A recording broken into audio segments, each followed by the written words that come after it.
So next we have a panel discussion on some of the innovations that are taking place at the state level regarding promoting more employee ownership.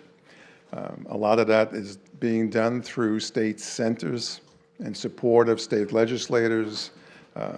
Typically, these kinds of programs provide support for building awareness, educational type offerings, various financial assistance, and in some cases even technical assistance. We're very fortunate in New Jersey, where we do have a partnership with the New Jersey Economic Development Authority, and that program is designed to promote more awareness of employee ownership strategies.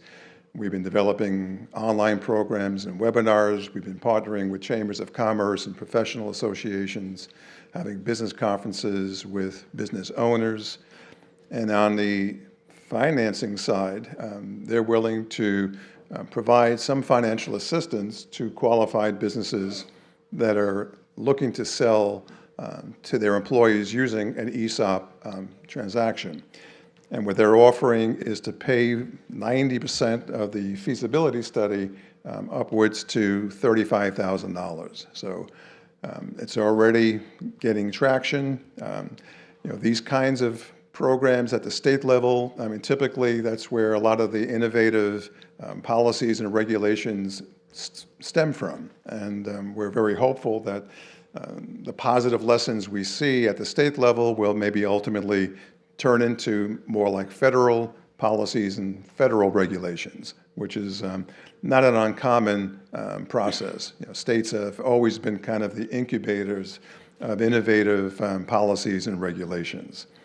So it's really my pleasure to introduce this next panel. We have the Honorable Shannon Lundgren from the State Representative of Iowa, the Honorable Andrew Zwicker, my state senator from New Jersey, Hilary Abell, the chief of the Employee Ownership Division of the U.S. Department of Labor, and the moderator is Julien Rosenbloom, senior associate at the Lafayette Square Institute.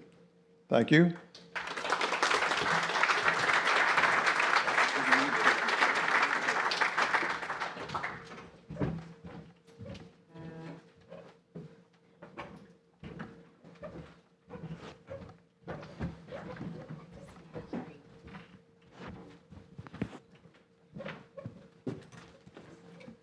Well, thanks, Bill, for teeing us up in such a wonderful way. I agree with you about the role of states as laboratories of democracy, and I can't think of a better panel than the folks that we have with us. I just want to say, I know we started the day by talking about what being an employee owner means to the owners themselves, and I really want today's conversation with elected officials and with Hilary from the U.S. Department of Labor to focus on what states can do to make that experience more tangible for tens of thousands, if not hundreds of thousands or millions more Americans in this country. And so without further ado, I just want to introduce our panelists and jump right into it. At the end, we have Representative Shannon Lundgren, who is a representative of Iowa's 65th district, a very rural area of Iowa.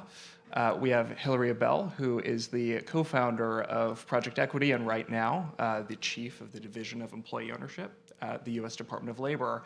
And to my left, immediate left, we have Senator Andrew Zwicker from New Jersey's 16th district, represents my hometown. And all of these distinguished guests are leading on employee ownership in very unique ways, so excited to get into it. I would like to start with you, Representative Lundgren. I know you represent a district that, as I said, is very rural in Northeast Iowa. You're also a small business owner. And so would love to understand how employee ownership came onto your radar and your experiences as a small business owner, how that informed it. Sure. Well, I'm very happy to be here today. And I actually have to give credit really to our Iowa Economic Development Authority and you and I back in the corner, because they really make our ESOP program in the state of Iowa work. But I live in a pretty rural district with a lot of manufacturing. And so one of the key components that has recently come on our radar was an ESOP of a manufacturing company called Mighty M. They make pressure washers. They make them for John Deere, for Husqvarna, for all different kinds of companies in the world, but they also still market their own product. Large company, the owner was about 80 years old, wanted to retire. He could have easily sold it to a large equity firm and probably made a lot more money, which I think we'll get into a little bit. But he chose to actually sell his company to the employees and keep that employee based. And I think what the challenge has been is that the employees don't understand the ESOP program and the benefit that they have. Now, in our community, over the last few years, they have seen a big surge in their stock price. So last year they did a stock option review, and it increased by about 134%. So they've got great leadership doing great things and great employees that have invested and bought into this. And then this year it was still 47%. And so they were lucky enough to have the governor send them a message to try to encourage them to continue with their line of work at Mighty M and make sure that they are being proactive, knowing that in Iowa, when you retire, that retirement income is tax-free. So big incentive. But we also, have companies that haven't chosen to go into an ESOP format, and we see, especially in rural Iowa, a lot of turnover, a lot of disgruntled employees, a lot of people that are unhappy. Benefits are going down, morale is going down. And so I think especially for rural communities in rural Iowa, this is a great program because it keeps that morale up. It keeps people happy and willing to go to work and do what they do so that they can see that investment grow, and knowing that if they stick with it for a long enough time, they're going to see a really big return on their investment, especially in the fact that they're not going to have that tax on retirement income. Thank you, Representative. And importantly, those workers rarely pony up. They never pony up a cent of their own income to be earners, so that is a return on something they never put money into, which is fantastic. Senator, I failed to mention you were a plasma physicist by training, which to me is not the most obvious path to employee ownership, so would love to understand what brought you to this space. I'm a member of the ESOP Plasma Physicist Caucus. I'm looking for other members. If anybody here knows, please let me know.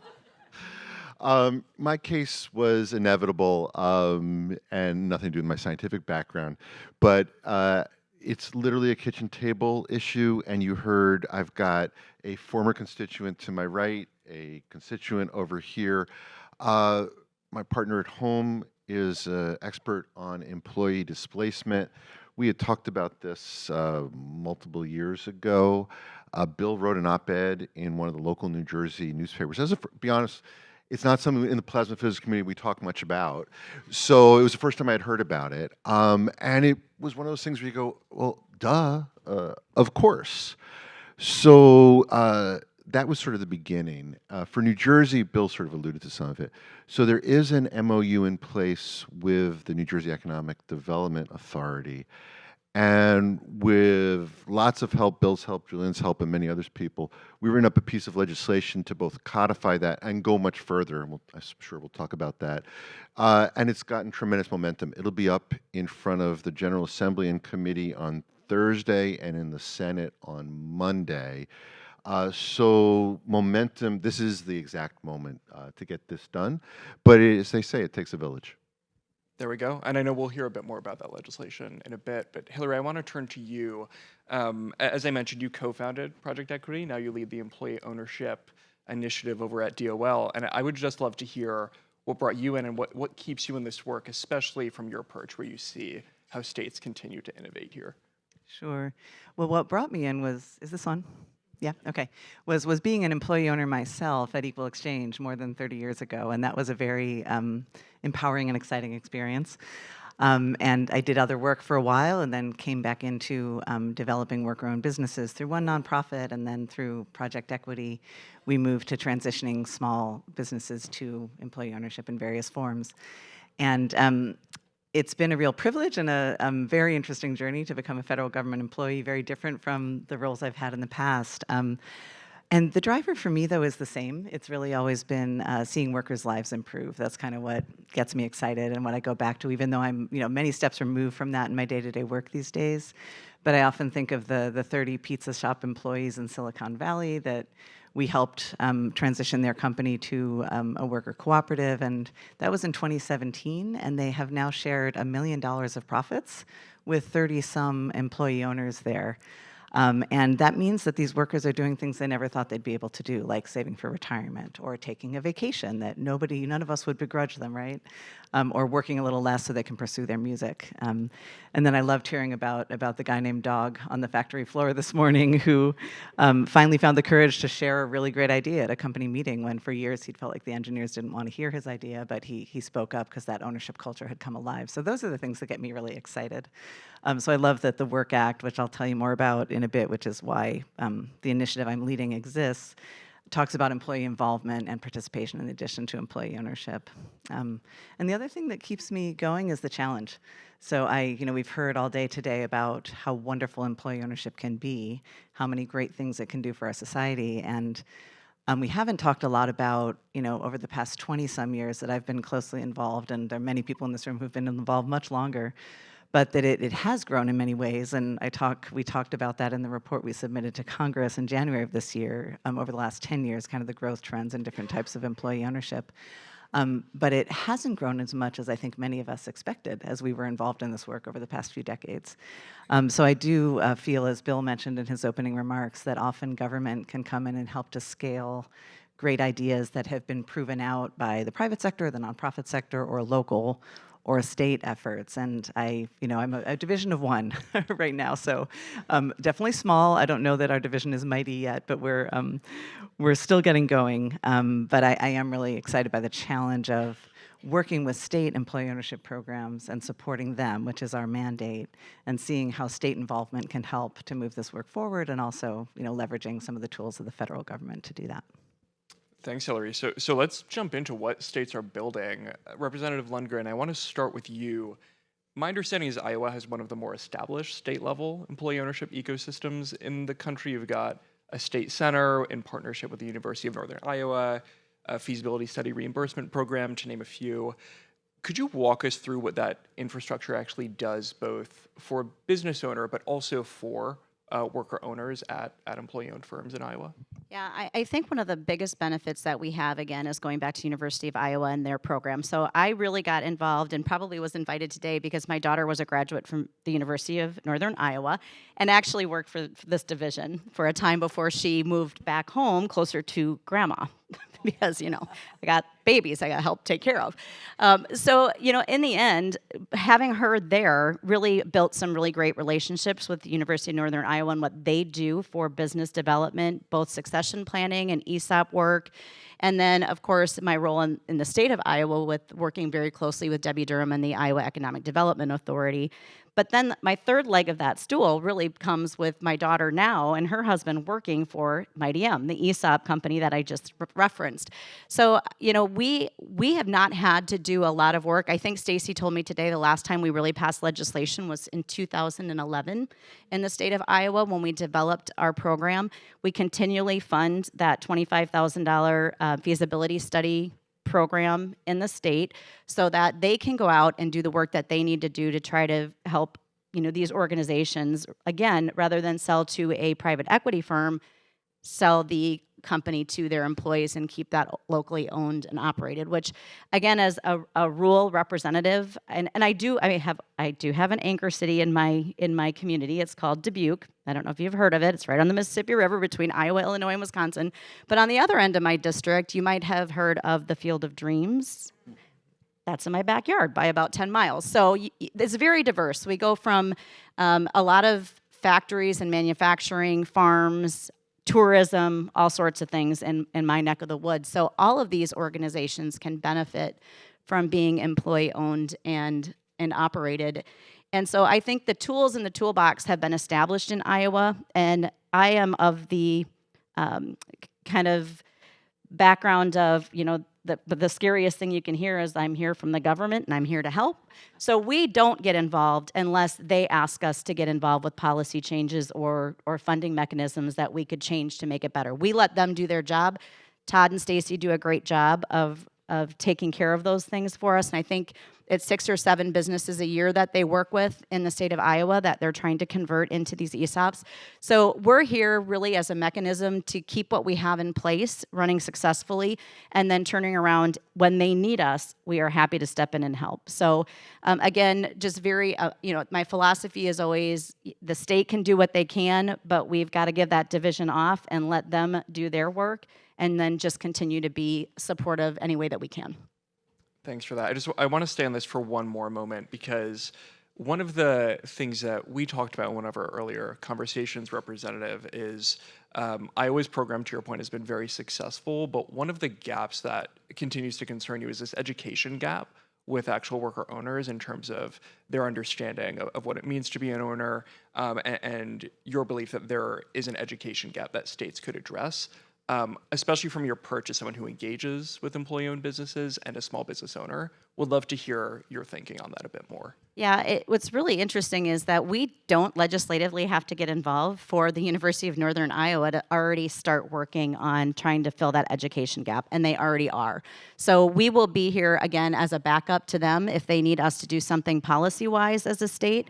But other than that, we're going to let them take the lead on it. But that is something that when we first did the employee stock option reveal for Mighty M in my hometown, we realized that people were just grumbling. They didn't know what it meant. They didn't know the value to them. And again, as I mentioned, their stock went up exponentially that first year, and then again just recently. And they're starting to grasp, because we're trying to make sure, both as their state legislators, as our governor, we're telling them what a benefit that they have. And if they continue to invest their time and their talent in the company that they are an owner of, they're going to see results at retirement that are going to be beyond what they could have done just gathering that wage from their paycheck.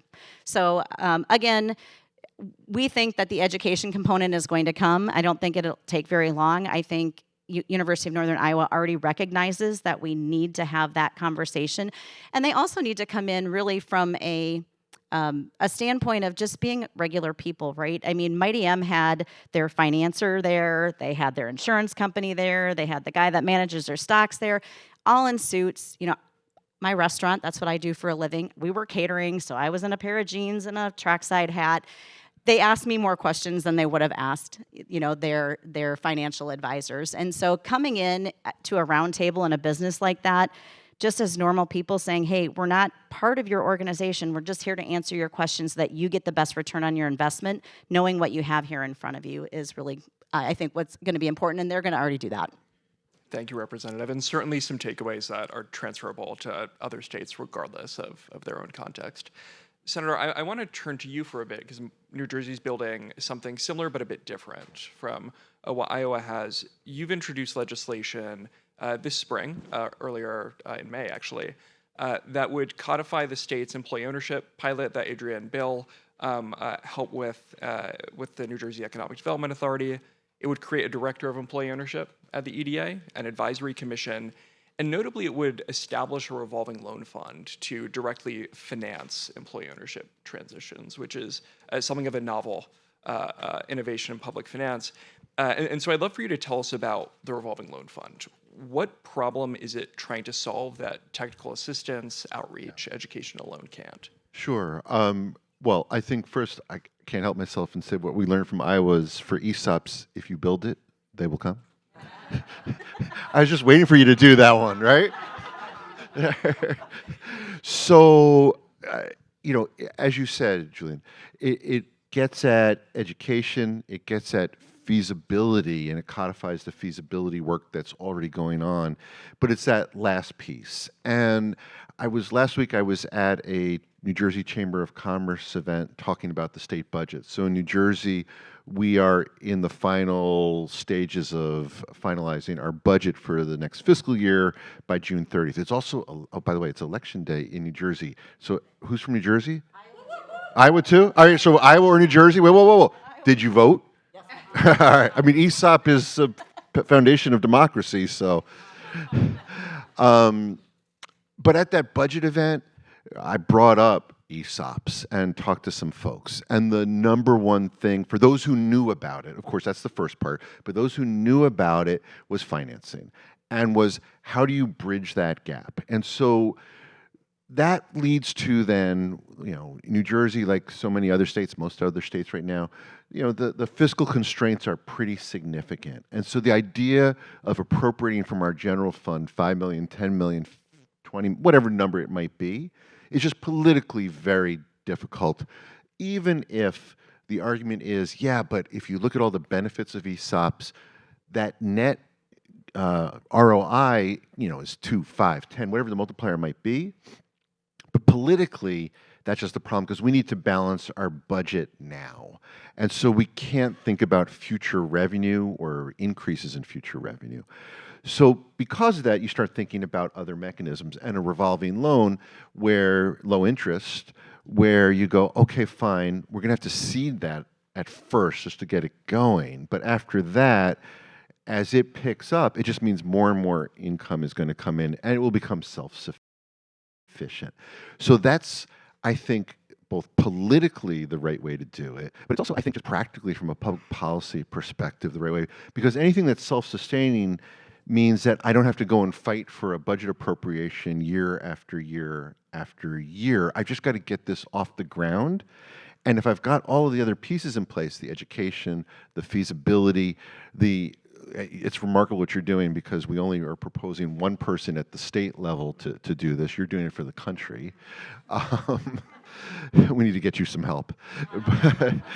but also having someone in our Economic Development Authority focused on all of these different pieces so it doesn't get lost. It seems like that's all of the different parts of this puzzle. Thank you. And importantly, one of the ways that you try to thread this needle, given New Jersey's fiscal challenges right now, is you say the way to capitalize this fund could be state appropriations. It could also be program revenue from media. It could be philanthropic contributions. It could be federal funding. And so it has this capacious kind of design elements that it can be funded however possible. Yeah, and it's always the trick in doing any sort of legislative proposal. If you're too prescriptive, it can become obsolete very quickly. If you're too vague, then it can be interpreted in ways you never intended. But Julien, to your point right now, to rely on one single source of funding is putting anything at risk. And so at least saying up front that this fund will be eligible for all the various ones you talked about, I think is very critical. And the reality is that, ideally then there may be some that comes from philanthropic, there may be some coming out of the federal government, there may be a piece coming out of our state funds, along with the revolving loans to get to the total. But that just seems like the right approach to get this off the ground. Great. So by this point, we've heard from two very different state contexts about two quite different approaches to increase the number of worker owners and employee-owned firms in their states. Hilary, I want to turn to you because the Employee Ownership Initiative's report to Congress profiled kind of a range of different policies and programs, importantly, that states are pursuing to invest in employee ownership. And would love for you to speak to your key takeaways and how the models that Senator Zwicker and Representative Lundgren have talked to kind of differentiate themselves. So my first key takeaway is that every state is different. That's something I'm learning now working with different states, and people say that all the time, and it's clearly true, whether it's how their legislatures work, whether how their employee ownership program came about through legislation, through some other way that a program got started. There's lots of differences, and at the same time, we can see common patterns across the states that currently have what we are calling state employee ownership programs. So I do want to apologize for yet another acronym with EO in it. We needed to create a term for programs that are funded in some way by the state, even if that is simply infrastructure support from a public university, which is very important. And there currently, as of today, there are 9 programs that have 9 states that have such programs.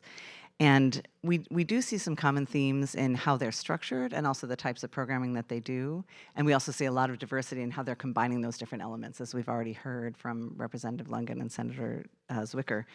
The 3 structures that we see are having an office with a state employee working in it on employee ownership, having a university-based center, or having state funding for a third-party nonprofit usually. And many states are doing more than one of those things. As I think Bill mentioned in his introductory remarks, there are a set of common activities that most of these programs are doing, and also I want to acknowledge the important work of what are commonly known as state employee ownership centers, which are nonprofit organizations, and there's 25 of those now around the country. And they also do a lot of these things, and some of them are state employee ownership programs if they have some formal support from the state. But the program areas are really the ones that are laid out in the Work Act, which is it's actually formally the work provisions of the Secure 2.0 Act of 2022, which was major retirement legislation. And the Work Act had been proposed many times, I think, and was first written, as I understand it, in the 1980s, and probably didn't change that much until it got passed in 2022. But it talks about these key components. So our mission is to support new and existing programs in the states that promote employee ownership through outreach and education, which I believe is a common component of all of these programs, through technical assistance of helping companies either through those early stage consultations or moving into feasibility studies.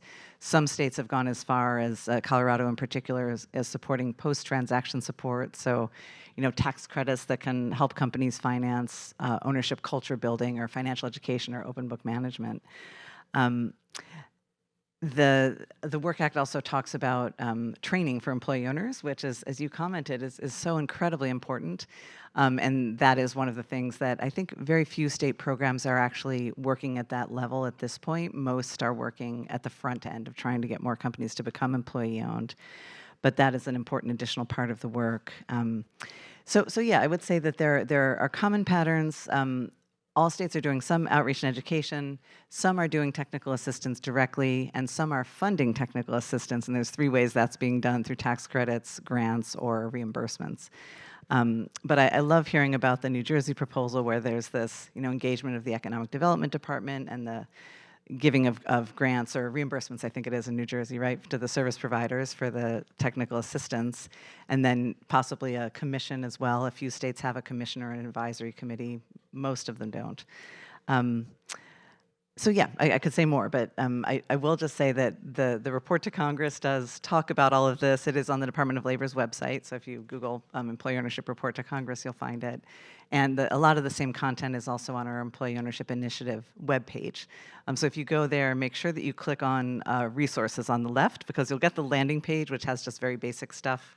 And then on the left, you get a drop down, which goes to all the good content that I hope we'll add to over time. Thanks, Hilary. And conveniently, both the University of Northern Iowa program and the NJEDA program are mentioned in the EOI report, which is a feather in a few caps here. Of course. I would love to kind of throw a question out to this panel, because we've heard about an approach to state employee ownership program and policy that focuses on technical assistance, outreach education. We've heard about, Hilary, you mentioned tax credits, and then Senator Zwicker, you're very interested on financing. Do you have thoughts on what the right mix is here? What does a comprehensive statewide employee ownership strategy look like? Is there a single answer? Mm-hmm. Are you asking that of me? Anyone who wants to jump in on that. Yeah, I mean, I've been looking at it nationally, which has been very interesting. And I will say I sit within the Employee Benefits Security Administration. And one thing I've learned now being a government employee, especially a civil servant, not a political employee, right, or an appointee, is that we're here to implement laws. We're not here necessarily to have big opinions and bold ambitions like I used to in my nonprofit days. But we do, of course, have important ambitions as well. But I say that to say that I think EBSA, and I am speaking, of course, for the Department of Labor and my agency, really what I'm hearing from the folks I'm working with is they feel like we don't know very much yet. EBSA has been doing enforcement on ESOPs because it's the agency that oversees health and retirement plans. So if you've ever had COBRA, if you have retirement or a health plan through a private employer, our agency is the one that has hundreds of benefits advisors who you can call if you're having a problem, and has investigators and folks who will often find problems that are happening and help to fix them. But to have an initiative that is promoting employee ownership is a very new thing for EBSA, very different. And I sit within the office, EBSA's Office of Outreach, Education, and Assistance, which is completely separate from the enforcement office. I'm not at all involved in enforcement or regulation, which is important, that people know that. So our official position, which I think I kind of agree with, is that we don't know what the best mix is, and that's one of the things I'm excited about is the fact that states are doing this in so many different ways, and I hope that part of what our initiative can do is bring states together for more learning from each other and more kind of analysis and evaluation and learning for the field about what is working well and what doesn't work as well and the different ways you can combine strategies. I'll jump in and say that I just learned something that I think could be missing from New Jersey's proposal. It's something you said. So New Jersey has education, it has reimbursement for feasibility studies, it has a person in the Economic Development Authority to oversee all this. It does have a commission that we didn't mention before, and it has financing. But what it doesn't have is, after it's done, that next step of support. And so you mentioned things like tax credits or other mechanisms to build up a culture, to ensure that, you don't just walk away and say, fine, you're financed, you're an ESOP, see you later, right? So, and also how, the next company in New Jersey that becomes an ESOP can maybe be incentivized to teach others as well. So I think we might have missed something on that last little piece, but that seems to be the framework that would be successful in any state. Yeah, and I will just add, Hilary, you've got 50 children with 50 states, and we're all very, very in the district. Sorry, yes, and and a couple about Guam? territories, right? Yep, and we're all very territorial. I mean, we all think that we tend to do it the right way. You have your elected officials. We have 100 representatives and 50 senators in the state. But I do love the idea of bringing our states together to have these conversations on how we can learn from each other, because there's things that Iowa isn't doing, and we've obviously done this for quite a while, that we could certainly learn from new things that New Jersey is considering and the Department of Labor is considering. So the state autonomy is always going to be important, because as Hilary mentioned, we are all very different. I mean, our districts are different, our cities are different, our states are different. So a one size fits all from the Department of Labor isn't going to work successfully. But if they can bring all of our states together so we can talk best practices and how we can do our job better, that's going to be very beneficial. And then again, going back to being the watchdog, right? Making sure that the T's are dotted, that T's are crossed, the I's are dotted, and that we're doing everything that we're supposed to be doing from the employee standpoint, right? Because it's really about making sure we're protecting their investment and that they understand what that investment is and how we move forward. Now, Hilary, as you mentioned, the Employee Ownership Initiative is tasked with standing up a grant program under the Work Act to really make possible for many states what we're hearing from Representative Lundgren and Senator Zwicker.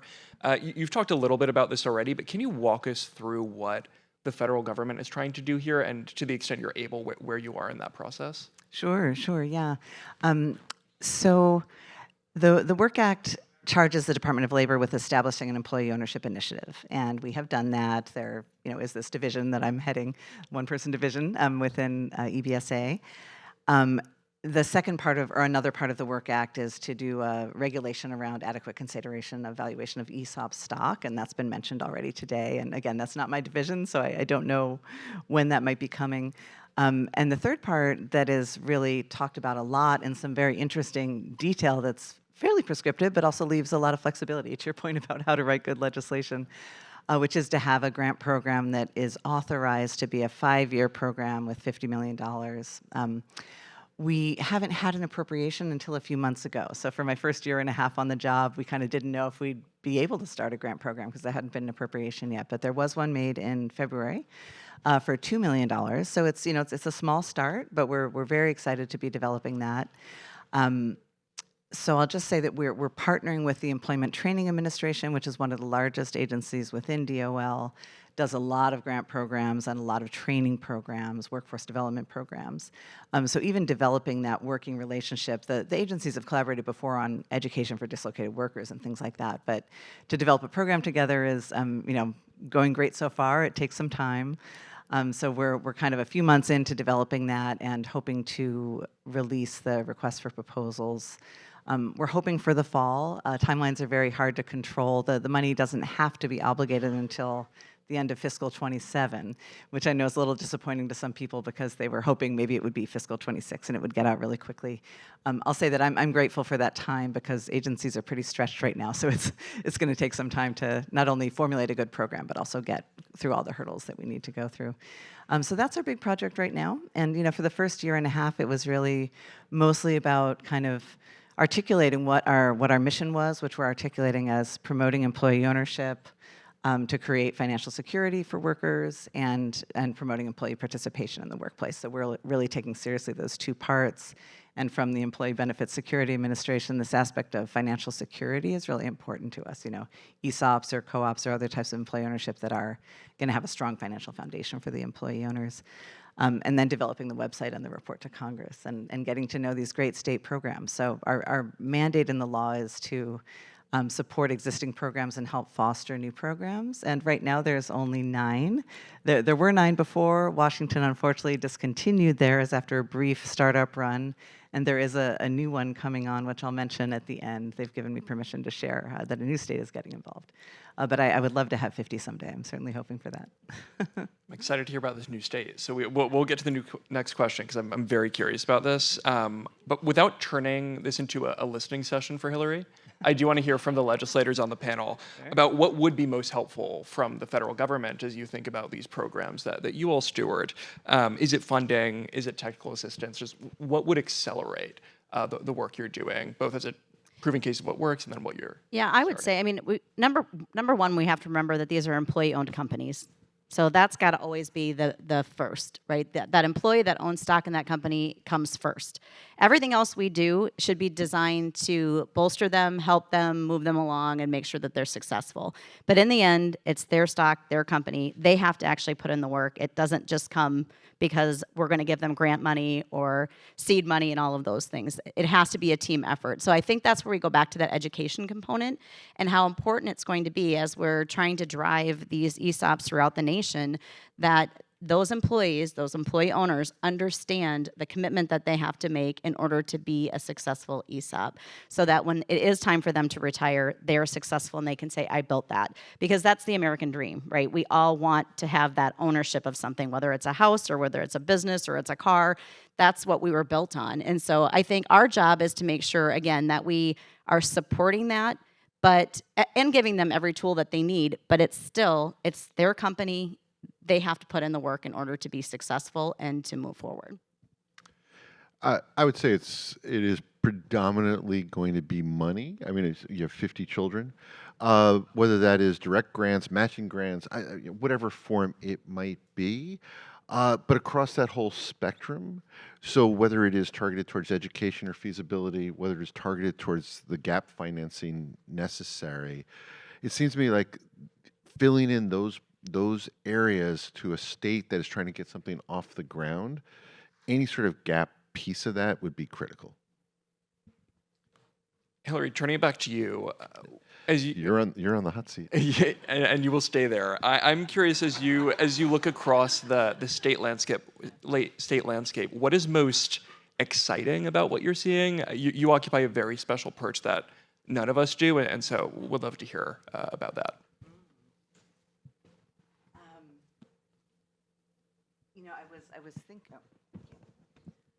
I was thinking as we were, planning for the session about what I'm excited about for where this is headed.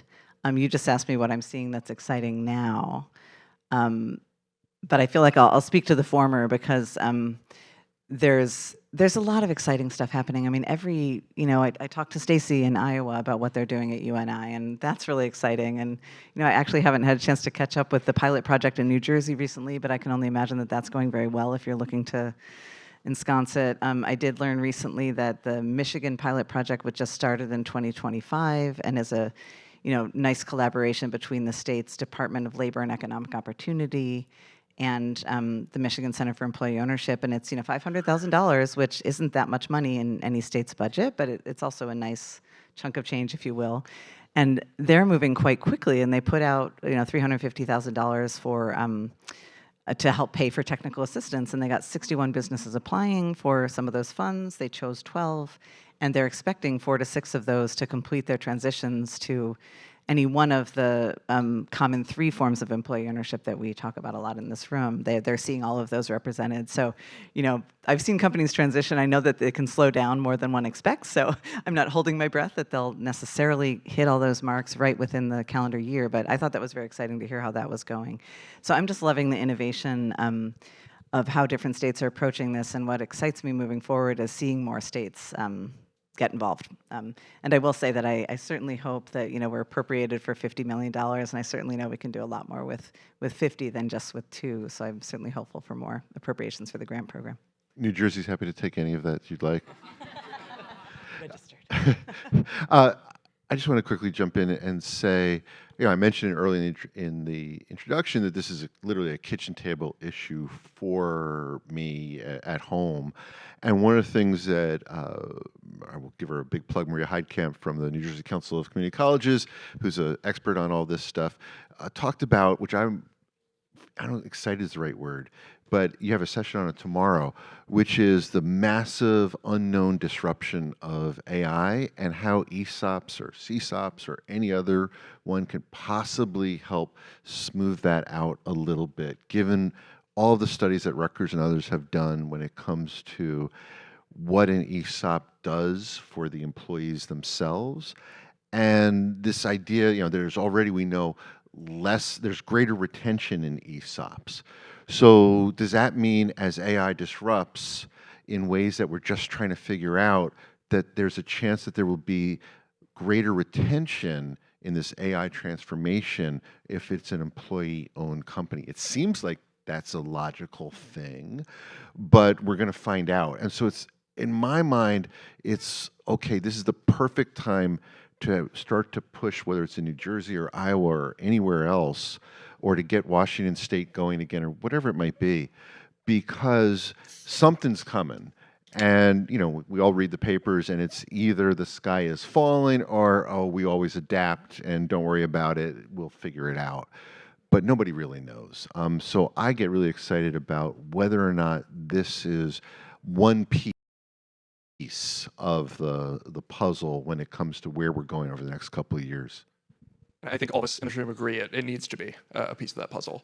And I just want to wrap with one final question. Then Hilary, I want you to have the last word because I know you have something to share, which is, we have a motley crew of employee owners, academics, funders, think tanks, and others in the mix here, and would love to hear from you all about what makes an effective advocate. What can they do to advance employee ownership policies and programs in their states? Yeah, I'd say, for you employee-owned organizations, get to know your legislators. I mean, we literally all, I'm not a what's your title? I own a restaurant, not the same.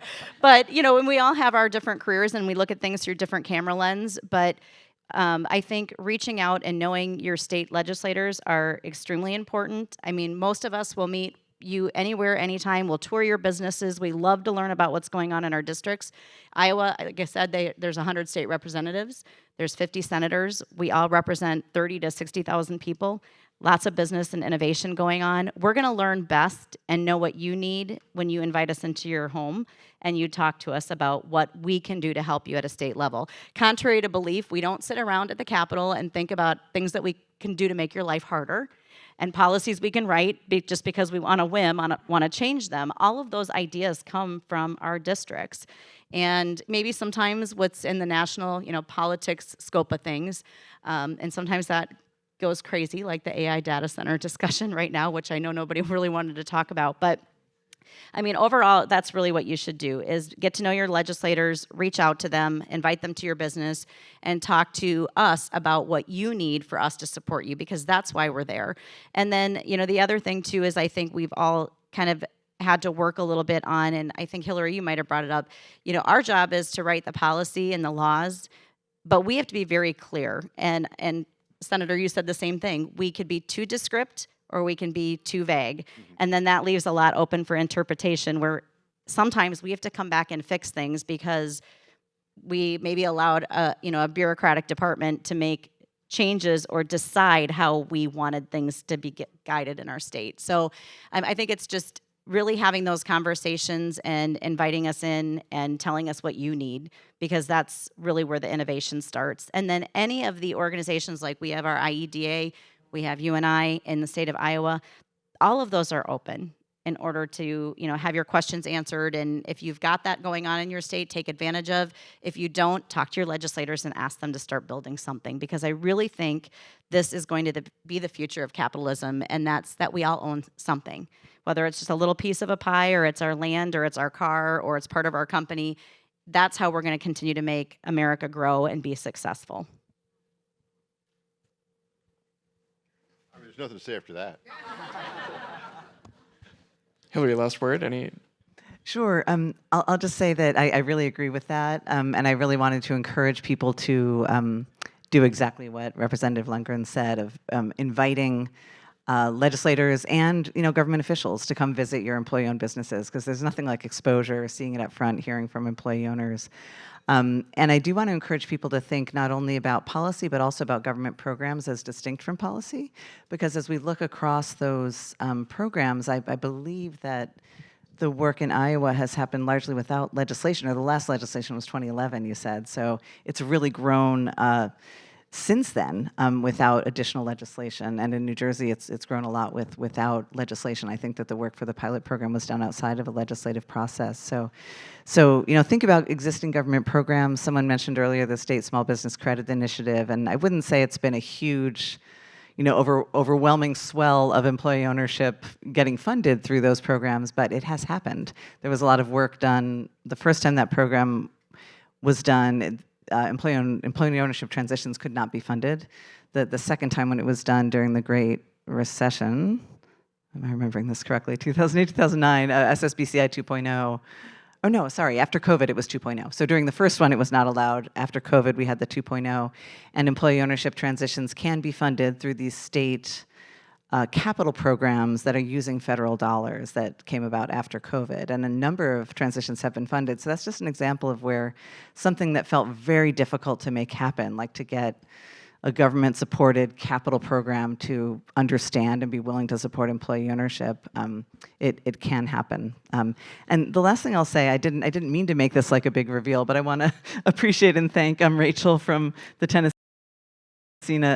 Center for Employee Ownership for allowing me to share what's already launched but not officially been announced, which is that the state of Tennessee has a new employee ownership program. They've put funding towards employee ownership development activities. Recognizing that it is an economic development tool, the Tennessee Center for Employee Ownership is utilizing funds from the Tennessee Department of Economic and Community Development to provide education, resources, and tools needed to successfully convert businesses to employee ownership models that best work for the business. So I'm looking forward to welcoming them into the group of current state employee ownership programs.